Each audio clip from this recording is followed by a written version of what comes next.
I'm William Kumwembe, Business Time on Times Television, courtesy of Sky Band. It is a magazine program where we bring you major business and economic news stories making headlines. And in the program today, red card puzzle as Cama proposes whip on commercial banks and agriculture sector to grow by 2% in 2019. We have these and other stories.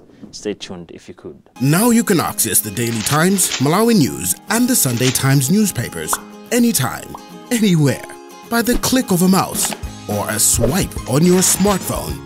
With eTimes, right on your mobile gadget. Flip through the pages with a swipe or a click. Navigate through all pages and see clear pictures and designs. Access a database of previous papers of the Daily Times, Malawi News, and the Sunday Times. Easy.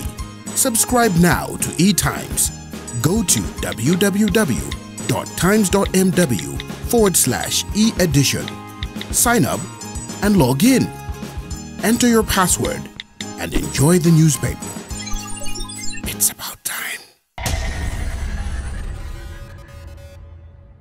Hello and welcome. The Consumers Association of Malawi, Cama, has urged the Reserve Bank of Malawi, RBM, to whip commercial banks for not responding positively to the recent policy rate cut. Cama's proposal comes after last month's policy rate cut by 1.5 percentage points from 16% to 14.5%. We have the detail in this report. Kabambe said that if the black market operators want to continue with selling and buying of foreign currency, they should get a license from the central bank. He said that the partnership that is there between the Reserve Bank and the Malawi police will help them remove all the black market operators in all the corners of the country's cities.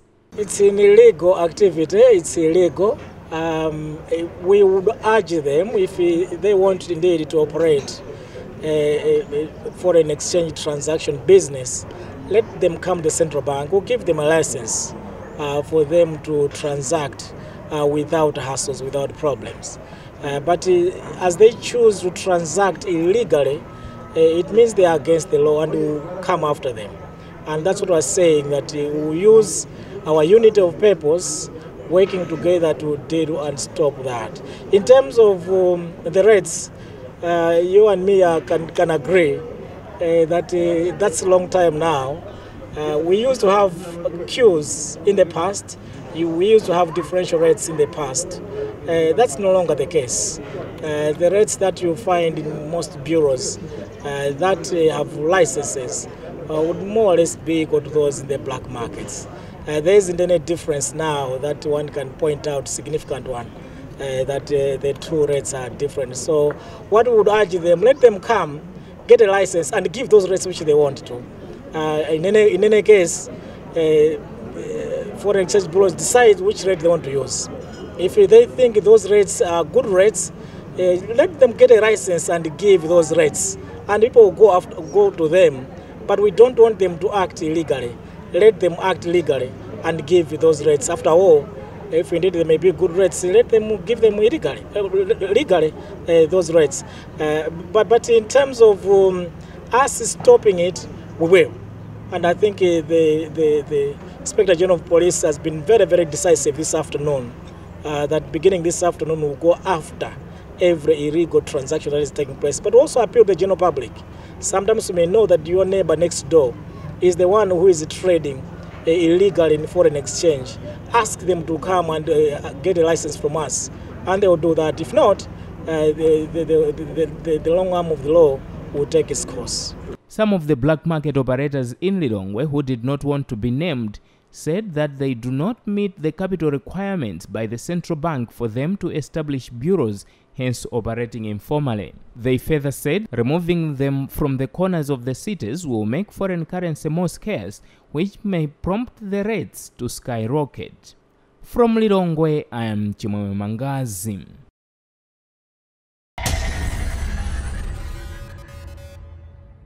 Meanwhile, the central bank has threatened to crack down the black market in the country and bring all culprits to book. RBM Governor Dalito Kabambe said that they are planning to mop all black market operators out of the cities and strengthen the money market. Chimwemwe Mangazi has the whole story. RBM also cut by 33% the liquidity reserve ratio, LRR, a fraction of bank deposits that commercial banks are required to keep at the central bank. This entails base lending rates of all banks would be pegged to the Lombard rate, which was reduced to 14.9%. From last week, commercial banks have been lowering their base lending rates, realigning it to a minimum of 14.9% and a maximum of 26%. Market expectation was that the cost of borrowing would go down further, and the move would give respite to companies and individuals serving loans with the banks. In an interview yesterday, Cama Executive Director John Capito described the conduct of commercial banks as pure theft, saying they would like to continue ripping off Malawians. Where the gap between borrowing and lending should have been narrowed, so that I think in terms of financial inclusion, a lot of people now are interested to save money in the banks. The more people save in the banks, the more they can have a lot of cheap money to be put on the market. But they have made the gap which does not make any sense at all for anybody now to start putting money in a bank. Yet they are collecting so much money on interest rates when they borrow the same money that you give them.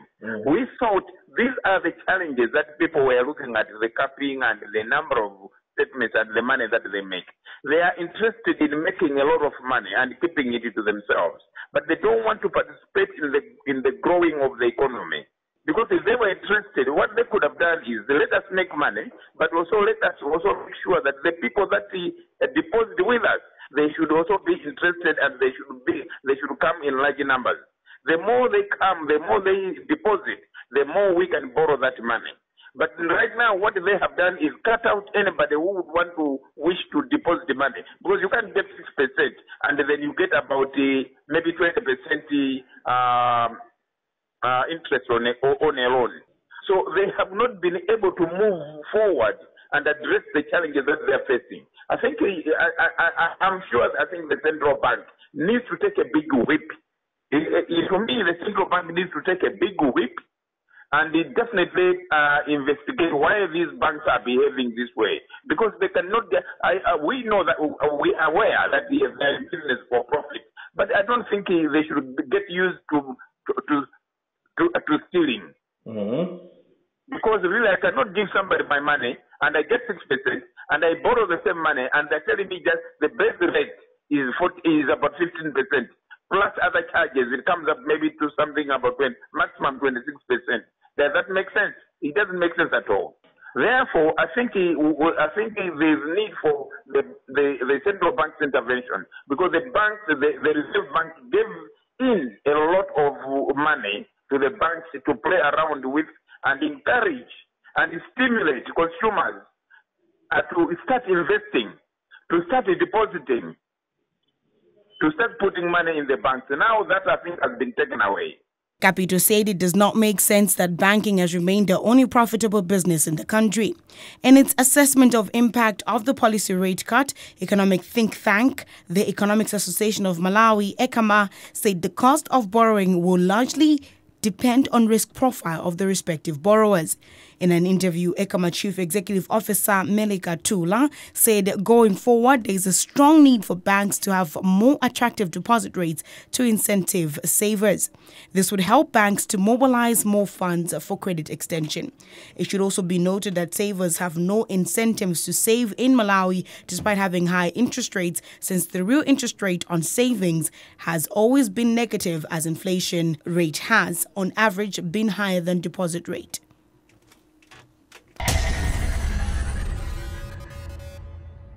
Remember, this is Business Time right here on Times Television with me, William Kumwembe. It is a magazine program where we bring you major business and economic news stories, courtesy of Skyband.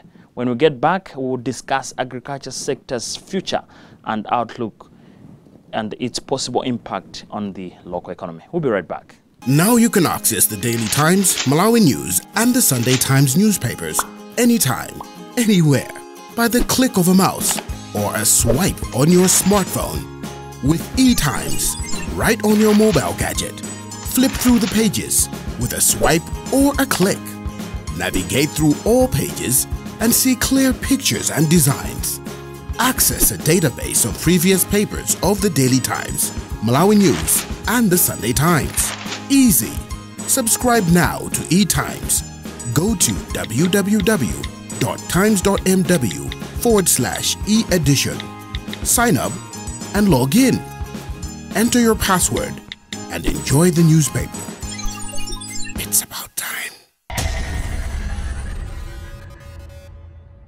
Welcome back. Malawi's main driver of the economy, agriculture, is expected to rebound to 2% this year, up from 0.6% the first monetary policy report for 2019 has shown. The rebound is in agriculture, coupled with an anticipated 4.9% acceleration in the wholesale and retail trade sector, as well as other sectors, would propel the economy to 4.1%, up from the anticipated 4% in 2018. We have more in this report. The report says sluggish growth of the agriculture output estimated last year contributed to a lower overall economic growth of 4.0%, which was 1.2 percentage points below the recorded growth in 2017. It says overall, output growth was negative for the last half of 2018 on account of both agriculture and non-agriculture output gaps being negative. MPC says uneven distribution of rainfall in the 2017-2018 growing season, as well as the spread of four armyworms, yielded negative agriculture output gap, whereas the negative non-agriculture output gap is a result of tight monetary policy conditions and other structural constraints. It says GDP growth in 2019 is expected to be better than in 2018 on account of good performance in the following areas such as agriculture, construction, wholesale and retail, manufacturing, electricity, gas and water, transportation and storage, information communication technology, and financial and insurance services, among others. It says agriculture output for the year 2019 is expected to recover to 2% from 0.6% in 2018. Wholesale and retail sector is estimated to grow by 4.9%. The dynamics of the economy as measured by contributions of various sectors to the GDP have not changed much over the past 8 years, with agriculture sector having the largest contribution of about 30% of the total GDP. For over the past 30 years, Malawi has remained an agro-based economy. That is to say, the strength of the economy depends on the vibrancy of the agriculture sector. For Times in Blantyre, this is Taonga Sabola.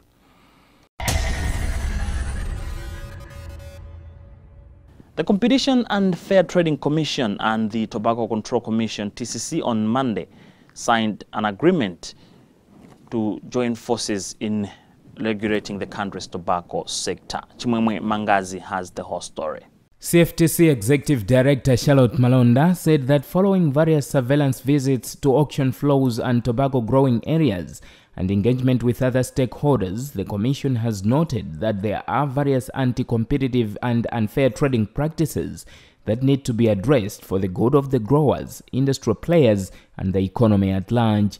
She said the partnership aims to ensure uncompromised competition at the auction floors, fair contractual terms and pricing of tobacco leaf under integrated production system, fair trading conduct by tobacco associations, grading companies and transporters, among others. We believe that in the tobacco industry, when people hear about the industry, they just concentrate much on the tobacco buyers.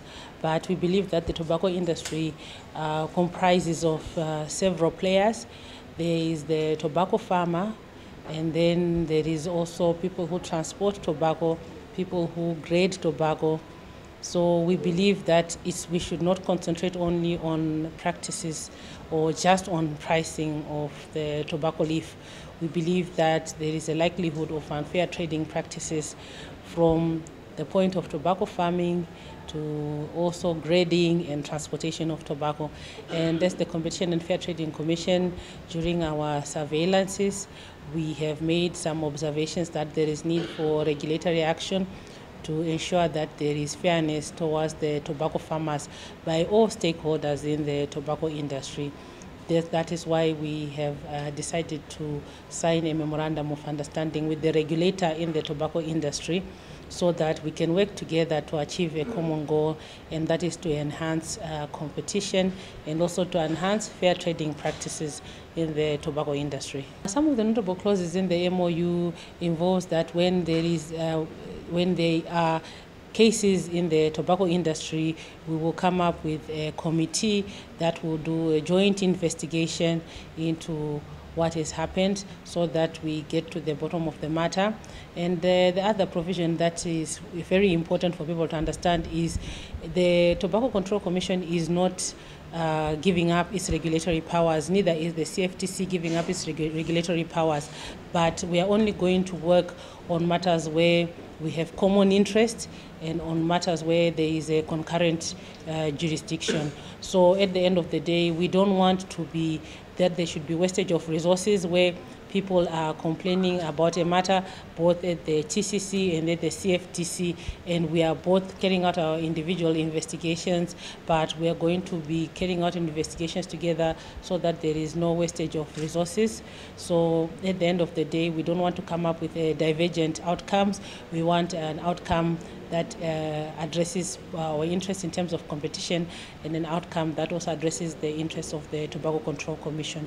So we don't want any forum shopping where people complain to any institution where they feel they'll get a more favorable outcome.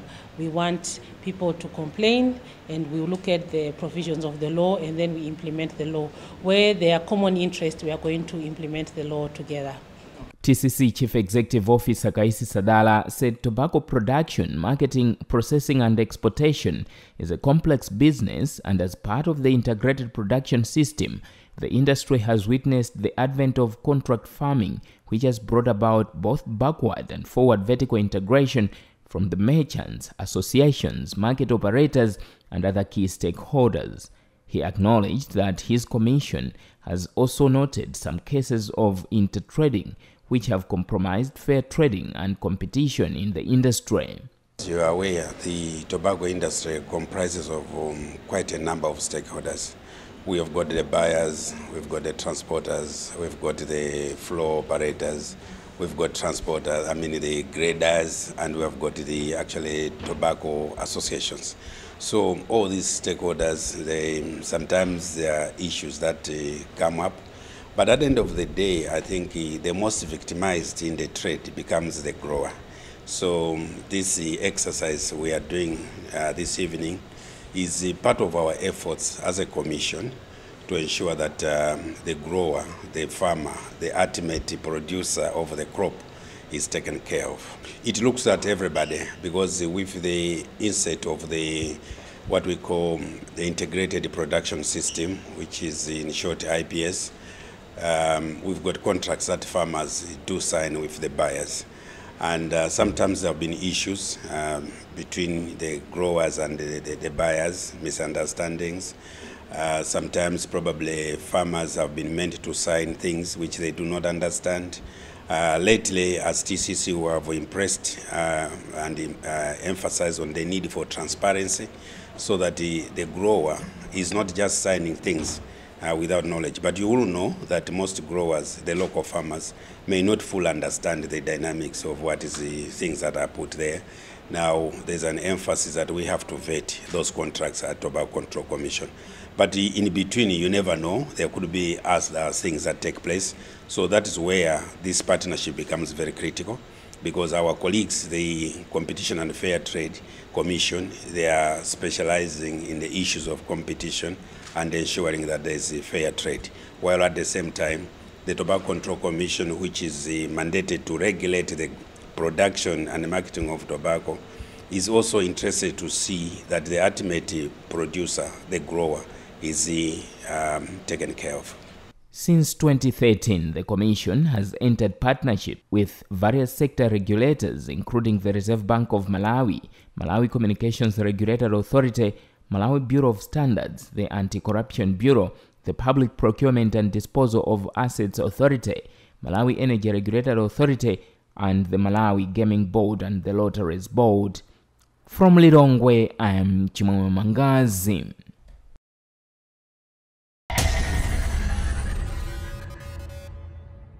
And as we proceed with the program, let us now have a look at how the Malawi kwacha is faring against major trading currencies on the foreign exchange market.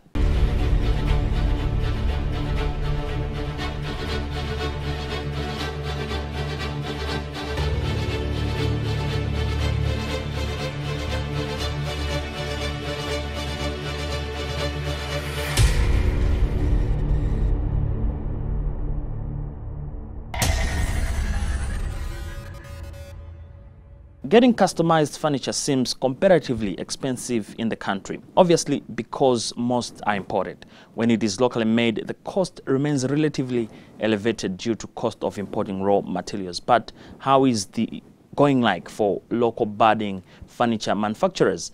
Amos Mkwamba of Brightwell Furniture shares his story with Business Times' Sharon Chirwa. You know, I go into people's homes, I attend different functions, I go into people's offices. I find that the kind of furniture that they're using is old-fashioned. You know, these days we have new and quality furniture. Of course, you may find it in some other offices, in some other homes. So my vision is to be an industry giant in the provision of quality furniture. The vision is to provide quality office furniture, quality home furniture, and quality outdoor furniture.